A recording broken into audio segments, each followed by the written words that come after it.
Just a nurse. That's what Dr. Hargrove called her in the cafeteria, turning to the surgical residents with a smile that didn't reach his eyes.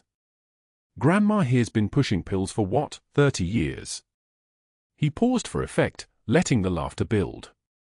Margaret Walsh stood 3 feet away, her silver hair catching the fluorescent light, her badge reading M. Walsh, RN in letters so small nobody ever memorized them. She didn't flinch. She didn't look up from loading her coffee into the break room microwave.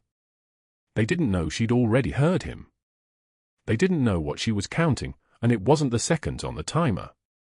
Oak Creek Memorial in San Diego sits 7 blocks from the Bay, a 340-bed regional medical center with a reputation for competent care and a culture of surgical arrogance that runs deeper than the foundation. The ICU hums with the white noise of ventilators and monitor alarms, fluorescent lights casting everything in the color of old bones. Margaret Walsh works the night shift, has worked it for 3 years, moving through the corridors like water finding its level, present but unobtrusive, necessary but unremarkable. Her footsteps make no sound on linoleum worn smooth by a million other nurses' shoes. Her chart notes are written in precise block letters. Her hands, when she inserts and for or adjusts a central line, move with the fluid economy of someone who has done the same motion 10,000 times until it became muscle memory. She is 62 years old. Her silver hair is tied back with a plain black elastic. She wears reading glasses on a chain, cheap ones from a drugstore, nothing that suggests anything beyond a nurse counting down to retirement. There is a small scar above her right eyebrow, the kind you get from shrapnel, the kind that catches light when she turns her head at certain angles. Nobody asks about it. Nobody asks about much of anything. She volunteers for the Veterans Wing every week, picks up extra shifts in that section without overtime pay, and the staff has learned not to question this. Some people have hobbies. Margaret Walsh has a preference. She keeps a thermos of coffee that she brings from home each shift, filling it at 5 in the afternoon from a maker that's been in her kitchen for 8 years. By 6 in the morning, the coffee is cold. She drinks it anyway. It tastes like discipline. Dr. Richard Hargrove arrives on a Tuesday in October, walking through the ICU with the confidence of someone who has never been told no by an institution that depends on him. His shoes are Italian leather, polished to a shine that reflects the overhead lights like mirrors. His watch is a Rolex Submariner, 41mm, the kind that costs more than most nurses make in 3 months. He is 58, silver-haired in the way that photographs well, with a smile practiced on country club patios and in hospital board meetings where insurance companies write him checks that never appear on the official payroll. He is the senior attending physician in trauma surgery, the man who signs the discharge orders, the man who decides which patients stay and which go home too early to cut liability costs. He has been at Oak Creek Memorial for 6 years, and in that time, he has never been questioned about a single clinical decision. On his 4th night rotating through the ICU, Dr. Hargrove watches Margaret help an elderly veteran to the bathroom, a man with a below-the-knee amputation and neuropathic pain, a man who was discharged 2 days earlier against medical recommendation and is back now with a raging infection that nearly killed him. He watches the way Margaret moves with unhurried patience, her hand steady on his arm, the way she speaks in a voice that carries no condescension. She is just nursing. Nothing more. He makes a mental note and keeps walking. Later, after the shift change, he pulls her file from the electronic system and reads through 3 years of performance reviews that describe her in terms that might as well be invisible: competent, reliable, professional demeanor, no commendations, no complaints, no promotions. A woman who has plateaued at the bedside level and will never move higher. Perfect. He makes a phone call at 6:02 a.m. from his office, speaking to someone in hospital administration named Patricia Chen who handles staffing and budget allocation. He doesn't raise his voice. He doesn't make threats. He simply notes that he's been observing some concerning patterns in the nursing care of his patients, particularly in the Veterans Wing, and wouldn't it be prudent to review whether the night shift has the proper supervision? Wouldn't it be worth auditing discharge paperwork to ensure everyone is following protocol? He mentions this casually, the way you might mention that the coffee in the break room tastes off. Patricia Chen, who has known Dr. Hargrove for 5 years and who has approved 3 raises for him based on his clinical outcomes, agrees that it's worth a closer look. What she doesn't know, what nobody knows except the offshore accountant in the Cayman Islands and a hospital billing clerk who has been paid $4,000 a month to keep quiet, is that Dr. Hargrove has been systematically discharging disabled veterans 1 to 3 days earlier than medically indicated, coding their discharge as patient preference while pocketing the insurance money that wasn't spent on their continued care. A veteran with an infected surgical site gets sent home on day 2 instead of day 5. Another with unmanaged pain goes home with prescriptions but no follow-up. Another with signs of early sepsis is discharged because bed availability takes priority. The insurance companies pay out based on diagnosis codes, not length of stay. The difference between a 4-day admission and a 7-day admission is money in an offshore account. 247 patients in 2 years. An average of $1,847 per early discharge. The hospital's billing department processes these discharges without question because the orders come from the senior attending, and the senior attending doesn't make mistakes.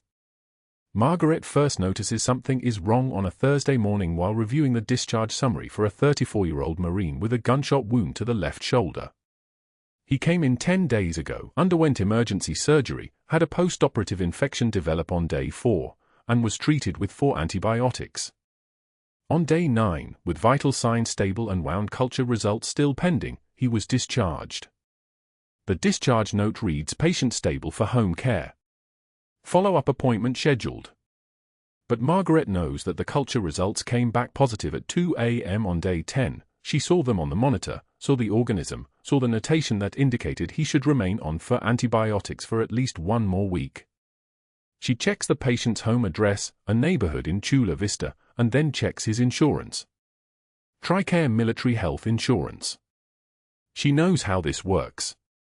She's known how this works for 20 years. She doesn't say anything. Not yet.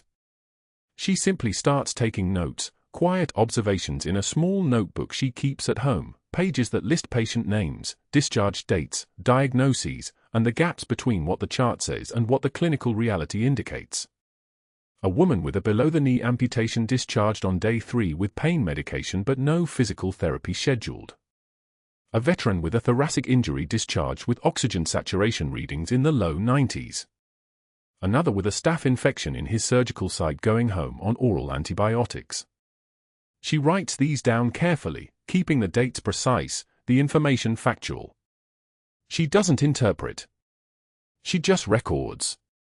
The pattern becomes visible on page 4 of her notebook, all of them military. All of them disabled. All of them discharged when insurance would still be paying for another week of care. She brings this to her charge nurse, Diane, on a Friday afternoon before the shift starts. They sit in the break room, and Margaret slides the notebook across the table. Diane reads 3 pages and then looks up, her face pale. "Where did you get this?" "The charts. The notes. The discharge orders. It's all there if you look." Diane closes the notebook and slides it back. "Margaret, don't. I'm serious. Don't do this. You don't know what you're looking at." "I know exactly what I'm looking at." "Then you know you'll be the first person they blame if this goes sideways."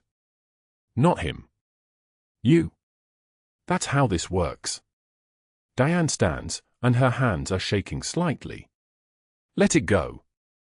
But Margaret doesn't let it go, because 3 days later, a veteran named Thomas Reeves comes back through the ER with septic shock.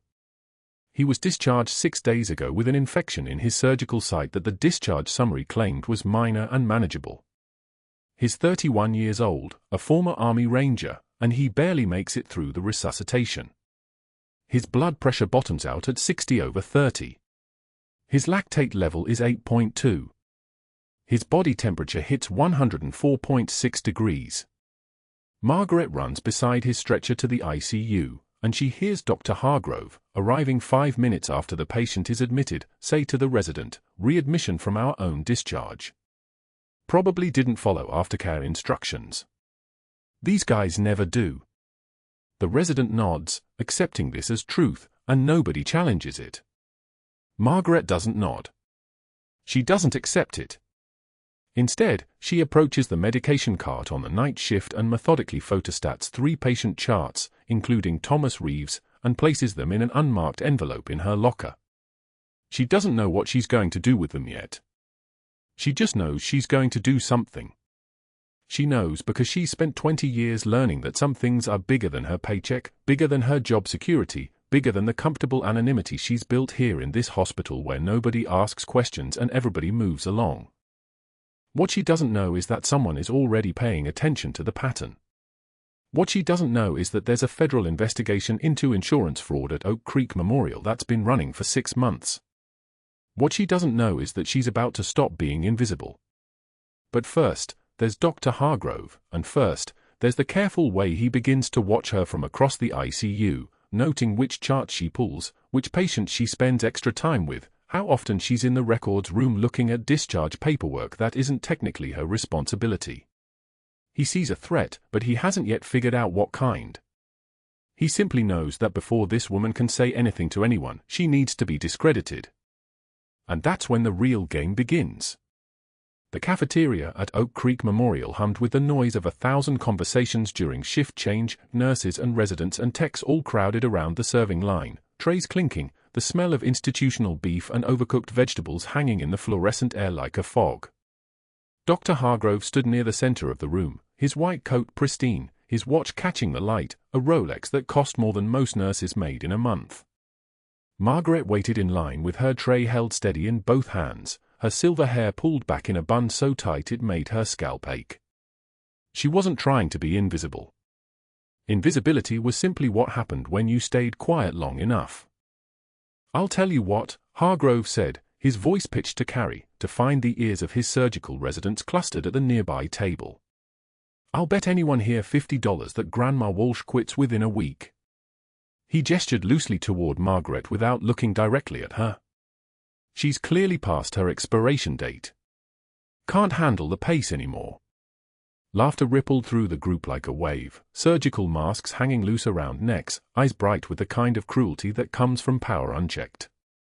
One of the residents, a tall man with slicked back hair, said something Margaret didn't catch, but the laughter that followed told her enough. She moved forward in line, 1 foot in front of the other. The tray felt heavier than it should have. Margaret reached the register, paid cash, always cash, never a card that could be traced, and turned toward an empty table in the corner. Dr. Hargrove stepped directly into her path. He didn't apologize. He didn't move aside. He simply stood there, force incarnate in a tailored suit, and as she adjusted her trajectory to step around him, his elbow came up in what might have been an accident to anyone not watching carefully. The tray fell from her hands. Soup exploded across the tile floor in a widening orange stain. A roll tumbled and rolled to a stop near someone's shoe. Silverware clanged and scattered like shrapnel. The cafeteria went absolutely silent. Every conversation stopped mid-sentence. Every fork paused halfway to a mouth. The only sound was the slow drip of soup from the edge of the counter. Margaret looked down at the mess for 3 full seconds. Then she looked up at Dr. Hargrove's face, which carried the expression of a man who had just discovered that an insect could bleed. Her knuckles had whitened where she'd clenched them as the tray fell, but that was the only indication that anything had happened to her at all. 1 tear slipped down her left cheek, not from the insult, but from something older, something buried so deep it rarely surfaced anymore. She wiped it away with the back of her hand without breaking eye contact. When she spoke, her voice came out like still water, like ice water running through a riverbed in winter, like sound itself had been stripped down to its essential meaning. "I've been called worse things by better men," she said. Then she bent down and began picking up the pieces. 1 piece at a time. She gathered the silverware, arranged it on a napkin. She scooped up fragments of the roll. A young nurse named Sarah watched from the registration counter, her eyes wide, her mouth slightly open, as if she wanted to help but lacked the permission to move. Nobody else moved either. The power had inverted in that single sentence, though it would take them several days to understand it. Dr. Hargrove turned on his heel and walked away, his shoes clicking against tile, and the cafeteria slowly returned to its noise, to its false normalcy, but something had shifted imperceptibly in the air. Margaret dumped the ruined meal in the trash and returned to the serving line for a replacement. She ate it alone at her small table in the corner, each bite deliberate, each movement controlled. Her training reasserting itself. Pain was information. Humiliation was simply another form of data to be catalogued and filed away. She had survived things in Marjah that would have broken most people into small pieces. She could survive this. She had survived worse. The next day, the ICU hallway stretched empty at 3 p.m., that strange gap between afternoon rounds and evening shift change. Margaret stood at the med station reviewing a chart for one of her assigned patients, a 64-year-old man recovering from a valve replacement, his vitals steady, his spirit returning in small increments. Dr. Hargrove appeared behind her without warning, his presence announced only by the whisper of his coat and the sharp ozone smell that followed him like a ghost. Before she could turn, he pulled 3 patient charts from the rack and threw them at her feet with the casual cruelty of someone disposing of trash. Paper scattered across the linoleum like confetti, like snow, like the detritus of a life being deliberately disarranged. "Pick that up, sweetheart," he said, his voice carrying that same tone he'd used in the cafeteria. "It's probably the most useful thing you'll do today." 2 residents stood behind him, the same ones from the cafeteria, and they snickered on cue like trained animals.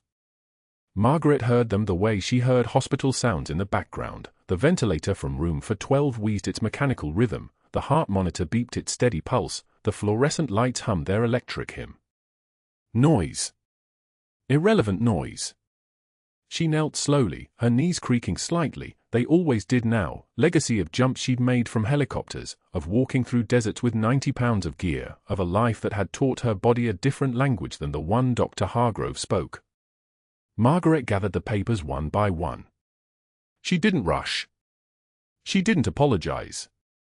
She simply gathered them with the methodical precision of someone who knew that every action was a statement. She arranged them in perfect order before standing, patient name first, then date of service, then procedure codes, everything aligned and ready. Her jaw was tight enough to crack teeth, but her hands were steady. The muscles in her hands had held together bleeding soldiers in a forward operating base. They could hold together a stack of papers. A young nurse named Sarah watched from the station, her eyes wide, confusion and anger warring in her expression. She opened her mouth as if to speak, then seemed to think better of it and turned away. Margaret could see the moment Sarah chose not to make an enemy of Dr. Hargrove. The system punished loyalty to the powerless. Everyone understood this at some level. Sarah made the rational choice. Margaret didn't blame her for it. That evening, Dr. Hargrove began double-checking every medication Margaret prepared, picking up each syringe and holding it up to the light as if examining a diamond for flaws. "Just making sure Grandma's eyes are still working," he announced to the room with a smile that showed all his teeth. The residents laughed. The nurses kept their eyes on their screens. Margaret continued her charting without looking up, her pen moving across the paper in neat, controlled script, each letter precise. But the pen pressed harder than necessary, and by the time she finished, the words had indented into the page beneath, a ghost imprint of her presence that would remain long after she was gone. In the parking lot after her shift ended at 9 p.m., Margaret sat in her 10-year-old Toyota Camry with the engine off and the windows cracked open. San Diego fog rolled across the asphalt in waves. She gripped the steering wheel with both hands, her fingers wrapped so tightly her knuckles blanched white against the aged leather. Her breathing was controlled, in for 4 counts, hold for 4, out for 4, the same breathing technique she'd learned in selection, the same breathing that had kept her alive through situations she wasn't permitted to describe to anyone. She had been given a new identity 3 years ago. Margaret Walsh, age 51, had worked at St. Jude's in Portland for 7 years before transferring to Oak Creek Memorial in San Diego for family reasons. Her nursing credentials were legitimate but carefully constructed, her history scrubbed clean by people who knew how to disappear records. She was supposed to be invisible. She was supposed to draw no attention. She was supposed to live quietly until the classified parts of her past finished their slow decay into irrelevance. But sitting in her car, staring at nothing, she understood that a man like Dr. Hargrove would eventually push hard enough to find out who she was. And when that happened, there would be only two choices: stay quiet and let a disabled veteran die, or speak up and expose everything. She took out her phone, an old burner with a cracked screen that she'd kept in the glove compartment for 3 years. There was a number she'd memorized but never called, a number that connected to a facility in Arlington that officially didn't exist. She stared at it for 10 minutes without dialing. Then she put the phone away and drove home through the fog, her hand steady on the wheel, her eyes fixed on the road ahead, understanding that whatever came next would change everything. The fog didn't clear until she was already home. Margaret set the kettle on the stove and watched it through the kitchen window, the steam rising like smoke from a training burn pit, her hands wrapped around a mug she'd never filled. The house was too quiet. 23 years of night shifts had left her untethered to silence. Sound meant life, meant monitors and ventilators and the steady rhythm of people still breathing. Silence meant you were alone. She'd made it to the porch before stopping. The text from Sarah had come through at 1:11 a.m., while Margaret was pulling into her driveway. One sentence: Marcus Cheng crashing, resident on call, can't find you, please. Margaret had stared at it for 10 minutes without dialing. Then she put the phone away and driven home through the fog, her hand steady on the wheel, her eyes fixed on the road ahead. That was an hour ago. The kettle was still heating. The name had hit her like a wave. Marcus Chen. She'd pulled a boy named Marcus Chen from a collapsed school in Marjah 20 years ago, when the walls came down in a dust storm so thick you couldn't see 10 feet. He'd been 8 years old then, with a scar above his left eye, shrapnel from an IED blast 2 blocks away, and hands that shook until she held them. She'd carried him out on her hip, one arm supporting his ribs because she suspected a fracture she couldn't set in a battlefield triage. That was before the name Margaret Walsh existed. Before she was someone everyone could see. The phone buzzed again. Different number this time. The hospital's main line. Margaret let it ring until it switched to voicemail. She couldn't go back. Dr. Hargrove had made sure of that. His memo was stamped with his signature, circulated to every department head. Margaret Walsh was suspended from the cardiac unit indefinitely. Reassigned pending investigation. A liability. An obstacle. The kettle screamed. She turned it off and poured water over a tea bag she'd forgotten to remove from yesterday, watching it stain the water brown like rust. The house was so quiet she could hear the ice maker in the refrigerator cycling through its routine, plastic groaning as it froze water into shapes.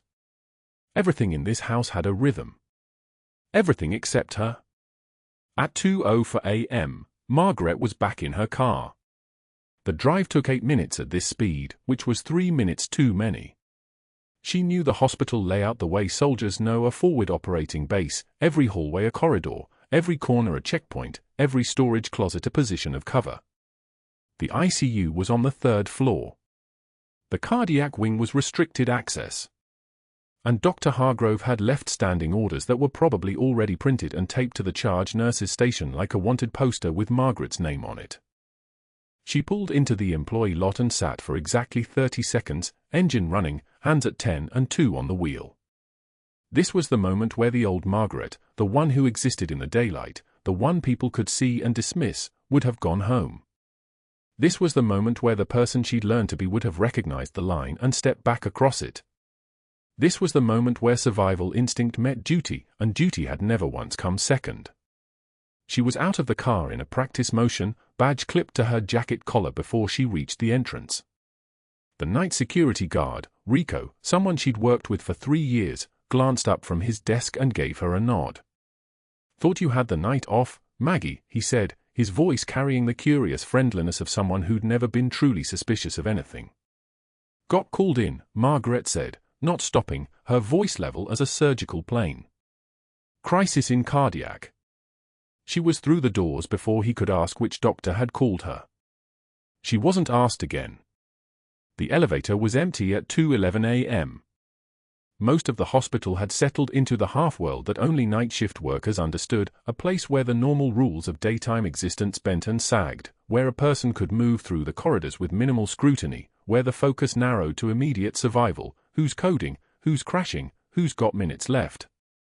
The elevator doors opened on the 3rd floor, and Margaret stepped out into the sterile smell of antiseptic and the soft electronic pulse of the cardiac monitoring station. Sarah was already moving toward her.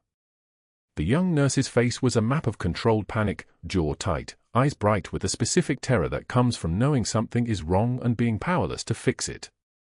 "Thank God," Sarah breathed, and then caught herself, lowering her voice.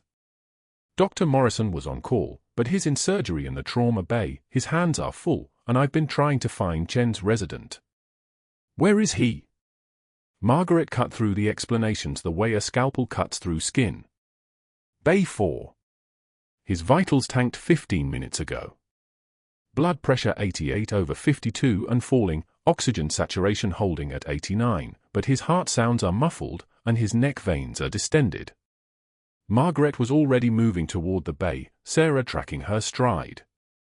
The resident was exactly where Sarah said he'd be, standing at the foot of Marcus Chen's bed with a textbook open to a chapter on cardiac emergencies, his hands trembling so badly the pages quivered like leaves in wind.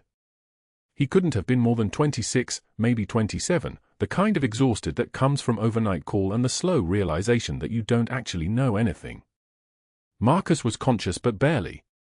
His skin had taken on that particular grey-white pallor of someone whose blood pressure was headed south, and his breathing was shallow and rapid, the body's last-ditch effort to oxygenate tissue when the heart could no longer do its job. The distended neck veins were visible even from the doorway. The muffled heart sound Sarah had reported meant one thing: fluid around the heart. Cardiac tamponade. The pressure mounting inside the pericardial sac, compressing the chambers, choking off the heart's ability to fill and squeeze and do the thing it was supposed to do for an entire human life. Margaret looked at the resident and saw panic wearing a white coat. "Step back," she told him. Not a request. A command delivered in a voice that had dropped an octave somewhere between the parking lot and this room, a voice that carried the weight of decisions made under fire, of lives held in the balance, of people who had learned to give orders because other people died when those orders weren't followed. The resident stepped back. "Sarah, get me an 18-gauge spinal needle and a 60 cubic centimeter syringe." "Stat!" Margaret was already moving toward the ultrasound machine, her hands reaching for the probe with the kind of muscular memory that doesn't require thought. 12 years and 7 months of service had put this equipment into her nervous system the way practicing scales puts music into a pianist's fingers. Her body knew the angles. Her hands knew the rhythm. "You don't have clearance," the resident said weakly. "Dr. Hargrove's memo says." "Did I stutter?" Margaret asked, and her voice had the quality of a tool being tested for sharpness. She was scanning the probe over Marcus's chest wall, finding the 5th intercostal space, identifying the pericardial fluid collection as it appeared on the ultrasound screen. The black pocket of accumulated blood around his heart was unmistakable, a shadow the size of a small fist, pushing the ventricle walls inward, stealing the space where the chambers needed to expand. Sarah was back with the needle and syringe before Margaret finished the scan. The prep work took less than 30 seconds, gloved hands moving with the precise efficiency of someone who had performed this procedure in worse light, in worse conditions, with worse equipment. The antiseptic went down and dried. The probe identified the approach angle. The needle felt like an extension of her hand as she advanced it through the chest wall, through the pericardium's tough outer layer, into the sac of blood that was slowly suffocating the most important muscle in Marcus Chen's body. The moment the needle entered the fluid, Margaret drew back on the syringe plunger. 45 cc of blood-tinged fluid came free in the first 15 seconds. The resistance eased. The pressure that had been building in that confined space, the pressure that had been turning Marcus's skin grey and his breathing shallow, released like a breath held too long finally being exhaled. His blood pressure began climbing immediately. 92/54. 94/56. The oxygen saturation rose like something waking up, 91%, 93%, 95%. The muffled heart sounds sharpened, became distinct again, became the clear systolic-diastolic rhythm of a heart that could fill and empty and keep him alive. Margaret withdrew the needle and applied direct pressure with a gauze pad, her free hand already moving to check his pulse, strong and steady beneath her fingertips, the drum of life returning to baseline. 90 seconds. That was all it took. She felt the resident staring at her the way people stare at someone who has just performed an act they didn't know was possible. Sarah was pale but focused, already documenting the fluid removal, already running another EKG to confirm the tamponade had resolved. Marcus's eyes were open now, lucid, looking at Margaret with the kind of recognition that cuts deeper than words. "I'm here," Margaret said quietly. "You're stable. You're safe." It was only then, in the sudden silence of the bay, the monitors singing their happy songs, the vital signs normalizing into a rhythm that meant survival, that Margaret heard the security camera's soft mechanical click in the corner of the room. The electronic eye that recorded everything. The one connected to an automatic alert system that Dr. Hargrove checked obsessively for any deviation from his protocols. The one that meant his car was probably already pulling out of his house, his phone probably already dialing numbers to people who owed him favors, his mind probably already calculating how to move faster than the truth and reach the administration before Margaret could explain what she'd just done and why. At 2:02 a.m., the heart monitor flatlined into a single, accusatory tone. Marcus Chen's chest had filled with fluid around his heart, cardiac tamponade, the pressure building like a vice around the only organ keeping him alive. The on-call resident froze. Dr. Morrison, a third year with steady hands on routine cases, simply stared at the monitor as if looking harder might change the reading. His mouth opened. Nothing came out. Margaret didn't hesitate. She moved to the bedside with the terrifying fluid precision of someone who'd operated under mortar fire, her muscle memory bypassing thought entirely. 14-gauge angiocath needle. The textbooks called it pericardiocentesis. Margaret called it keeping a child alive. She found the fifth intercostal space, just below the xiphoid process, and felt the resistance of tissue give way.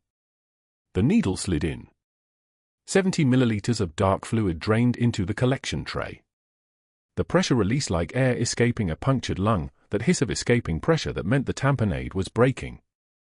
Marcus's oxygen saturation climbed. 68. 75. 82.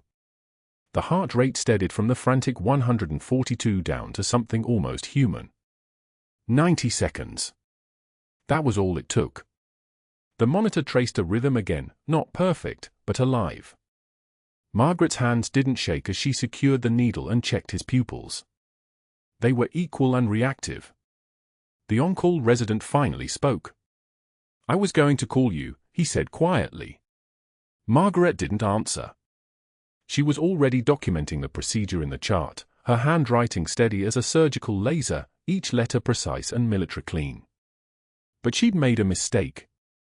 The same one soldiers make when they save lives in violation of orders, they'd done it where someone could see them. Security camera for B, mounted in the corner of the ICU, had captured every second. Dr. Hargrove received the alert on his phone at 3:04 a.m. He was already awake. Men like Hargrove never truly slept, their minds too busy calculating margins and counting money that wasn't yet theirs. He watched the security footage on his car's dashboard screen while pulling out of his driveway in Pacific Beach. 40 seconds of Margaret Walsh saving a life using a procedure she wasn't technically authorized to perform without physician oversight. 40 seconds that was worth more than any billing irregularity. This was clean. This was final. This was exactly what he needed. He made the first call at 3:07 a.m. to Joel Voss, a board member who'd received a $340,000 consulting fee from Hargrove's shell company last year for approximately 0 hours of actual work. Voss answered on the third ring, already irritable. The night nurse did an invasive procedure without supervision, Hargrove said.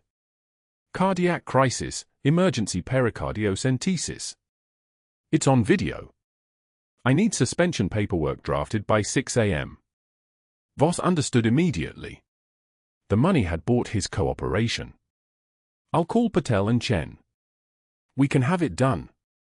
The second call went to board member 2, the third to board member 3, men whose mortgages were being paid by Hargrove's offshore accounts, whose children's private school tuition appeared as administrative consulting fees. By 3:15 a.m., Hargrove had activated a network that would move faster than truth. The second layer of calls began at 3:22 a.m., to Mercy General Baltimore, Margaret's previous hospital, where Hargrove had connections in the HR department. "I'm calling about a former nurse on my staff," he said to the director there, a man named Kellerman who'd attended a conference in Cabo funded entirely by Hargrove's network. "Margaret Walsh. I'm concerned about some recent incidents. Erratic behavior. Taking procedures into her own hands. I wondered if you'd had similar issues during her tenure." Kellerman played the part perfectly. "Actually, now that you mention it, there were some flags. Nothing documented, just concerns. I'm glad she's not our problem anymore." Hargrove was building a narrative, not a lie exactly, more like a house built on a foundation of selective truth. Erratic behavior. Unsupervised procedures. Mental instability. The words would stick because they came from multiple directions simultaneously. He contacted a private investigator at 3:37 a.m., a man named Delacroix who understood that his job was to find problems, not solutions. "I need a background verification on Margaret Walsh, current ICU nurse at Oak Creek Memorial in San Diego. I need anything that suggests credential fraud, unauthorized procedures, or psychological instability. Money is no object." Delacroix asked no questions. He was already writing the report in his head, the conclusions already determined. By 4:15 a.m., Dr. Patel and 2 board members were in the hospital's HR office, the suspension paperwork being typed by a paralegal who knew better than to ask questions. The charges were precise: performing invasive cardiac procedures without physician oversight. Exceeding scope of nursing practice. Patient endangerment through unauthorized intervention. Violation of Hospital Protocol 7.3.4. It was beautiful in its specificity. It was also completely wrong. The procedure had saved Marcus Chen's life. The resident had frozen. Margaret had responded to an emergency with the skill of someone who'd done field medicine under fire. But those weren't the facts that would appear in this document.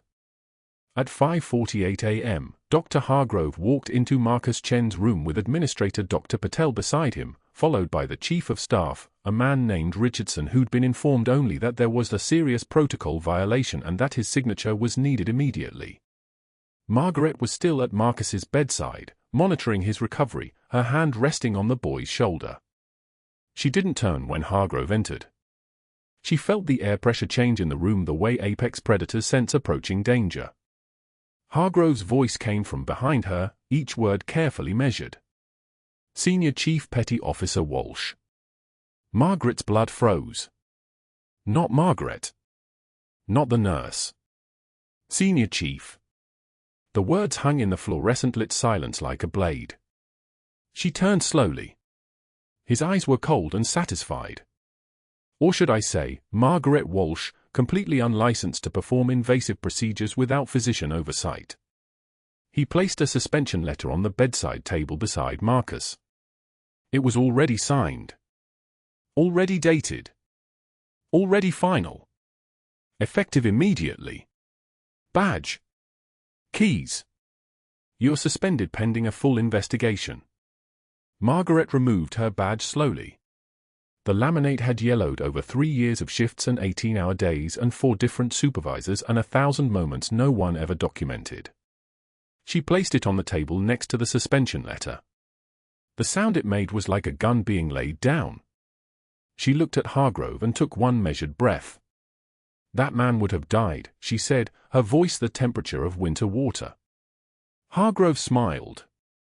"That man was my patient, and you exceeded your scope of practice. I've already contacted the board, filed formal complaints with your previous hospital in Baltimore, and requested an investigation into your credential verification." He was listing his dominoes like a man reading a menu. "I've also spoken with 3 board members who agree you're a liability." Margaret's hands didn't shake as she removed her keys from her lanyard. But her jaw tightened, the only visible sign that anything had registered.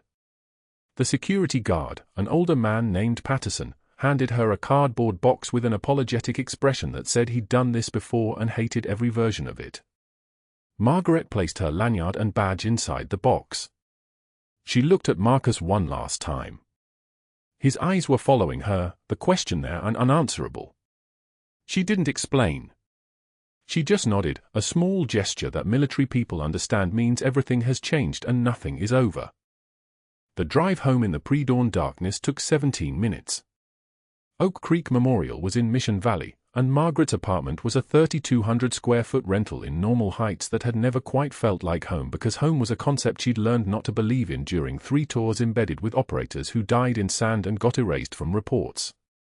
She pulled into her parking space at 6:19 a.m. and sat with the engine off, her hand still gripping the steering wheel. Still wearing her scrubs. Still smelling like hospital, that particular blend of antiseptic and latex and the copper undertone of blood that never quite washed out, even from your hands. She walked upstairs and sat at the kitchen table in the darkness. The city was waking up outside her windows. Delivery trucks. Early commuters. Normal people with normal lives where suspension from your job was an aberration rather than an inevitability. She didn't turn on the lights. She just sat a day. Hands flat on the table. Still wearing her scrubs. At 7:04 a.m., Emma found her there. 16 years old, still moving with the unself-conscious grace of someone who'd never had to calculate whether her presence would be noticed or remembered or erased. Emma was supposed to be getting ready for school. Instead, she stopped in the kitchen doorway, her backpack sliding off one shoulder. "Mom? Why are you home early?" Margaret opened her mouth. The words were all classified. Everything that had happened in Marjah, the 42 children, Omodi, the operation that had no name and no official record, the Navy Cross that was buried so deep it had no ceremony and no public acknowledgement, all of it was locked behind clearances and non-disclosure agreements and executive orders that predated her daughter's birth. She couldn't explain that she didn't officially exist, that her service record was sealed, that everything in her background had been redacted and filed away in facilities that didn't appear on maps. She could only sit there in the weak morning light, with her child looking at her the way children do when they know something is broken but don't understand why the world allows it. "I made someone angry," Margaret said finally, and those 4 words contained everything she couldn't say. Emma set down her backpack and crossed the kitchen and wrapped her arms around her mother's shoulders. She stayed home from school. They sat together in silence as the morning light moved across the kitchen table, neither of them speaking, both of them understanding that some things happened for reasons that couldn't be explained to people still living in the world before everything changed. And that's when the phone rang. The phone on Margaret's kitchen table buzzed at exactly 2:06 p.m., 5 hours after security had confiscated her badge. She didn't reach for it immediately. Emma had left for school an hour ago, asking no more questions, understanding in the way children do that some silences are safer than words. Margaret stared at the phone as if it might detonate. The call display read blocked number. She answered. Senior Chief Walsh. Not a question. A statement. The voice belonged to someone accustomed to giving orders to people trained to follow them without hesitation. "This is Commander Holland, Naval Special Warfare Command. We need to talk about what's happening at your hospital." She said nothing. 30 seconds of silence stretched like a held breath. "Your protected status was compromised when Dr. Hargrove accessed sealed military records through unauthorized channels. We've been monitoring the situation. The Bureau is moving in now. Stay in your home until we confirm the scene is secure." The line went dead. Margaret set the phone down with the precision of someone placing a live round in a chamber. Her hand didn't shake. It never did. The trembling wasn't fear, it was restraint, the careful suppression of a military mind recognizing an operational window opening. After 20 years of living as a ghost, of being erased, of answering to a name that wasn't hers, the machinery of protection that had buried her was finally acknowledging her existence. At Oak Creek Memorial, Exactly 30 minutes later, the trauma bay doors burst open with the controlled urgency of a Black Hawk medevac. Khalid Rahman lay on the gurney, 63 years old, a Taliban warlord turned federal witness, with a gunshot wound that had missed his heart by centimeters. The surgeons moved around him like mechanics around an engine that mattered, shouting blood types and pressures and antibiotics. He was conscious, heavily sedated but aware, his dark eye scanning the faces above him with the calculation of a man who had survived wars by reading rooms. His gaze fixed on the observation window above the trauma bay. Margaret stood there, watching. Not as a nurse anymore. Just watching. Khalid's body went rigid. His hand shot up, pointing despite the fall lines and monitors, and his voice, rough with Pashto accent and pharmaceutical fog, cut through the surgical noise like shrapnel through canvas. That is her. The shadow. She saved the children. She killed Omodi. She does not exist. His words dissolved into Dari, then back to broken English. I know this woman. I know this woman. The surgeons froze. Not in fear. In confusion. One of them looked up at the observation window. Margaret didn't move. The patient in 412 heard the commotion through the open door. Marcus Chen, still weak, still hurting, still tethered to machines by plastic tubing, pulled his call button with the grip of someone who had made a choice. A nurse arrived. I need to tell you something, Marcus said, his voice thin but steady. That nurse in the window. She's Senior Chief Petty Officer Margaret Walsh.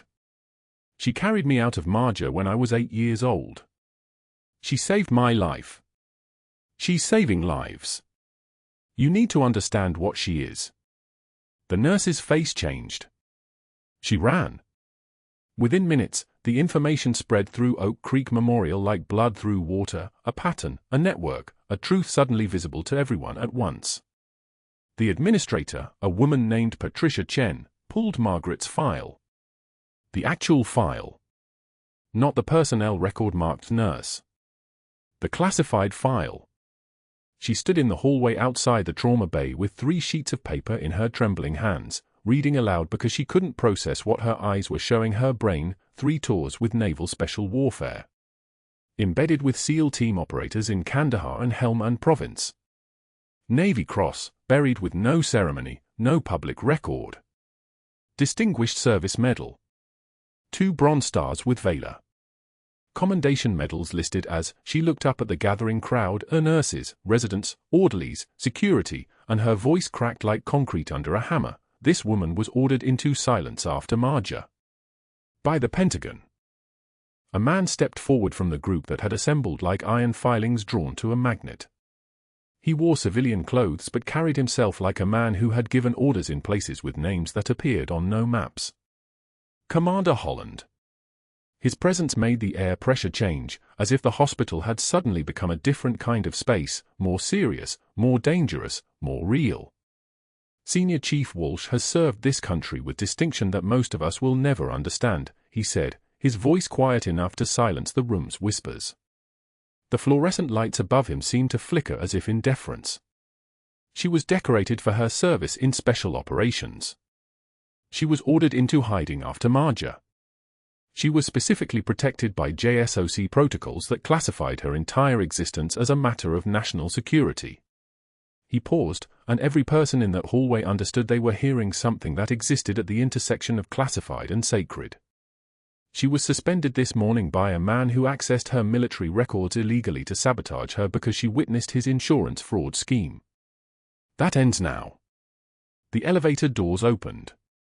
2 FBI agents, a man and a woman, both wearing the kind of suits that cost more than most people made in a month, both carrying evidence boxes stacked high with printouts and recordings and testimonies. The woman held up her credentials, Federal Bureau of Investigation. Oak Creek Memorial is under investigation for systematic insurance fraud spanning 18 months. We have documented evidence that Dr. James Hargrove orchestrated the early discharge of disabled veteran patients to maximize billing fraud totaling approximately $4.7 million. We also have evidence that Dr. Hargrove accessed classified military records through unauthorized channels to compromise a protected witness. Dr. Hargrove is to remain on the premises pending arrest. The crowd parted. From somewhere near the surgical lounge, Dr. Hargrove emerged. His face was the color of fresh plaster. His hands, the hands that had knocked Margaret's lunch tray from the cafeteria table, hung at his sides like objects that had stopped belonging to him. "This is absurd," he said, but his voice had become something smaller than his body, a sound that didn't match the shape of the man producing it. "I have documentation. I have witnesses." Commander Holland stepped closer. Not threateningly. Just closer. "You fabricated disciplinary complaints against a decorated combat veteran. You endangered a disabled veteran's life for profit. You accessed classified military records through illegal channels. You did this to silence someone." One of the FBI agents held up a phone, played audio, Hargrove's voice, recorded during a board meeting 2 weeks ago, discussing insurance billing codes with a colleague, both of them laughing about moving the vets through like cattle. The sound hung in the hallway like smoke that wouldn't dissipate. Sarah, the young resident, stepped forward. "You made her pick up charts off the floor. You called her grandma in front of patients. You knocked food out of her hands." Other voices joined hers, each one a nail in a coffin that was closing. "He bet money she'd quit. He threw things at her. He said she was incompetent. He said she was too old." Hargrove backed toward the elevator. His Italian shoes, expensive leather that probably cost more than Margaret earned in 2 weeks, squeaked against the tile with each retreat. "I have rights. I have lawyers." "You'll need them," the FBI agent said. "Your medical license suspension hearing is Monday. Fraud charges filed Tuesday. Your passport is flagged. You won't leave California." 3 board members arrived simultaneously, each accompanied by their own attorney, each face carefully blank. One of them, a man named Brennan who had been Hargrove's closest confidant, told the FBI, "I'll testify completely. I have documentation of every fraudulent billing scheme. I want consideration." Hargrove stared at him. The betrayal crossed his face like a door closing on his own life. Security guard Patterson, the same man who had handed Margaret her belongings 6 hours earlier, approached Dr. Hargrove with a cardboard box identical to the one she'd carried to her car. He extended it without expression, and when he spoke, his voice was steady as stone. "I believe you know the way out, sir." Hargrove took the box. His hand shook. His jaw worked soundlessly. He walked toward the elevator, and as the doors closed on his face, eyes wide, mouth tight, completely alone, not a single person moved to help him, comfort him, or even acknowledge his passage. He simply ceased to exist in the way he had tried to erase others. The elevator descended, and with it went everything he had built on lies. The room breathed. Margaret stood in the observation window above the trauma bay, still watching. Khalid Rahman was alive on the table below, his gunshot wound being repaired by surgeons who now understood exactly who was standing above them. Marcus Chen pressed his call button again, but this time he was smiling. Commander Holland looked up at Margaret through the window, and the expression on his face carried recognition older than words, the acknowledgement that a soldier had been called home. 6 months later, Margaret Walsh worked openly under her full name and rank in the new Veteran Specialty Wing at Oak Creek Memorial. She wore her uniform once a week for patient consultations, and the decorations on her chest finally existed in daylight.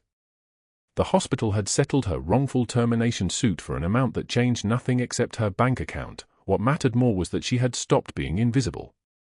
Marcus Chen recovered fully and visited monthly. Above his physical therapy room hung Margaret's faded Special Warfare Unit patch, the one she had kept sewn inside her jacket lining for 20 years, now framed with a bronze plaque, Marjah, 2004.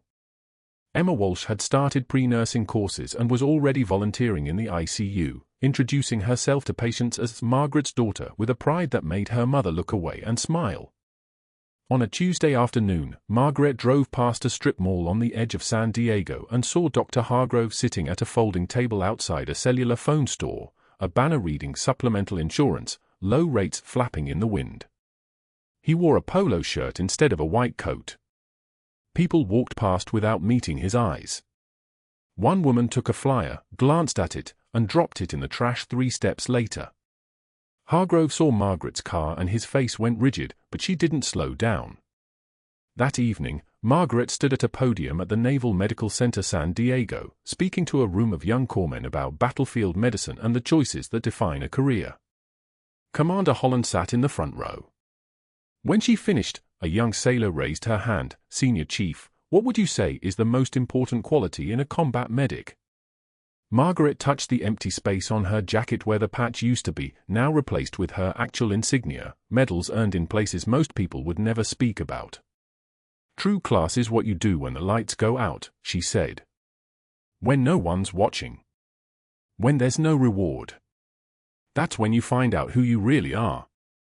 The room erupted in applause. Outside, the San Diego sun set over the Pacific, and for the first time in 20 years, Margaret Walsh existed again. If this story resonated with you, if you've ever seen someone underestimated or silenced, please like and subscribe. Share this with anyone you know who has witnessed institutional injustice.